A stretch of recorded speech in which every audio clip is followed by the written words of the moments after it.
Sir उद्या शिंदे आणि शिवसेने गटाचा अपात्रता याचिकेचा निकाल आहे. याच्याकडे तुम्ही सर कशा प्रकारे बघताय?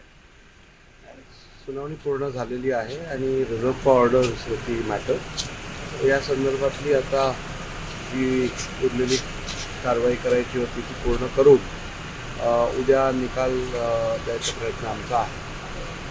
ओके सर, निकालपत्राला 500 पानांचं निकालपत्र आहे. खूप वेळ लागला असं वाटत नाही?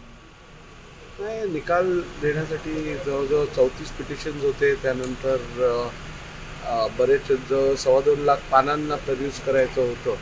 त्यामुळे निकाल द्यायला एवढा वेळ किमान तर लागणारच होता. आणि गेल्या आठवड्यात तुम्ही बोललेला की सर राष्ट्रवादीचा सुद्धा 30 जानेवारीपर्यंत निकाल देण्याचा प्रयत्न 30 असेल. जानेवारीपर्यंत आमचा प्रयत्न आहे. राष्ट्रवादी काँग्रेस पार्टी संदर्भातले जे याचिका प्रलंबित आहेत त्यांच्यावरती पण निर्णय द्यायचा.